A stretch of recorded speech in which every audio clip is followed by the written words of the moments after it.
the public's not going to be ready for a gold standard until it's a complete economic disaster. So now you have to fast forward to a different environment where somebody is promising more of the same, and what you've already got is a complete disaster.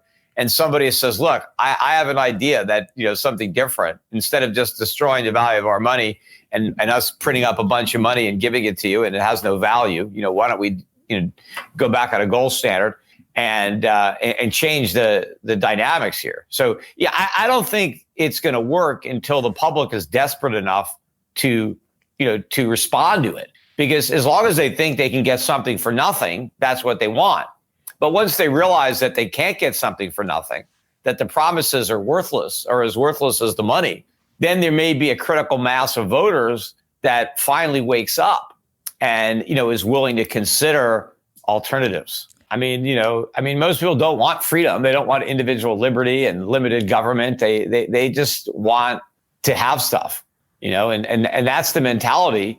And of course, it sounds great. If I don't have to be dependent on myself, if I don't have to be self-reliant, if the government is just going to provide me with the things that I need and the things that I want, well, that's the road I want to take. That's a lot easier than to have to do it myself. So, it's unfortunate that the nature, the character of Americans has been transformed so much over the generations, because once upon a time, Americans were self-reliant and rugged. Americans didn't want the government to give them anything. They wanted to do it themselves. The only thing they wanted the government to do was protect what they built from people who would try to take it. Now it's the government who's trying to take what you've built and give it to somebody else. So The government is the big threat right now, not other individuals. That's what I really wanted to ask you. So it seems like individualism, capitalism, free markets, it naturally tends to degrade into collectivism, socialism, because, good times create weak men, free markets creates income disparities, wealth gaps, and then those weak men get resentful against the rich, and then they hire politicians who want to take money from the rich, and we end up back into collectivism. What are your thoughts on that? Yeah, well, it's not really capitalism that does that. It's democracy, right? Because the capitalism is great, right? Capitalism is making everybody better off. The rich are getting richer, sure, but the middle class is getting richer. The poor are getting richer. In fact, without capitalism, there really is no middle class. The middle class was a creature of capitalism. Capitalism created the middle class. Before capitalism, there was just the very rich and everybody else was broke, right? So the whole concept of that middle class was born out of capitalism. And so capitalism is fine.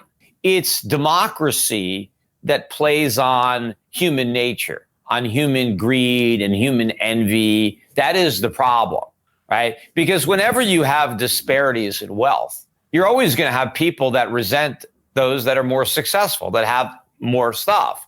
And then you're going to have a politician who can prey on that, right? Hey, that's not fair. Why should this guy have so much? He's not that much better than you. He's just greedier. He just doesn't care about people. He doesn't care about the environment. He's an evil, mean person who's exploiting his workers. That's why he's richer than you.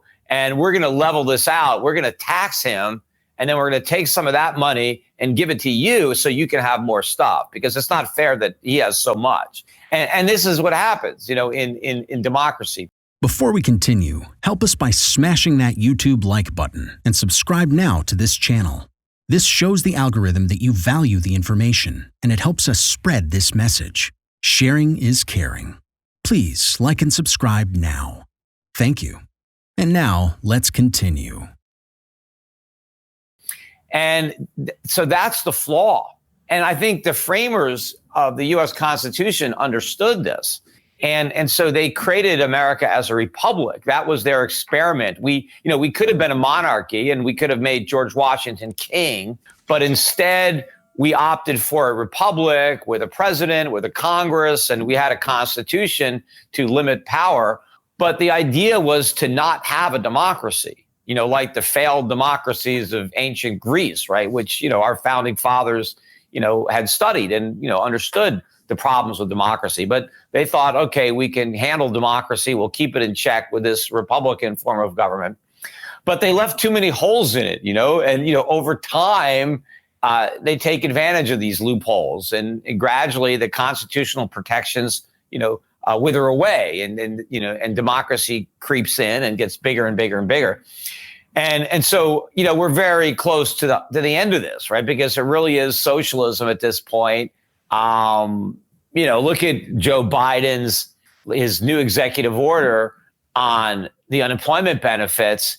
There's these extended unemployment benefits where they're really lucrative and where a lot of people actually get more money not working than what they would earn if they returned to work. Their employers are like, hey, I need you to come back. And they don't want to come back because it's a pay cut. But in theory, if they don't come back, they're not unemployed anymore because they're turning down a job offer. And so then they're not really supposed to get the unemployment benefits. And so Biden says, oh, no, we want to change this. This is not right, because people should be allowed to turn down jobs and continue to collect unemployment, because we shouldn't make people choose between a job and possibly getting sick. And the minute you adopt that mentality, well, then you tell people they don't have to work.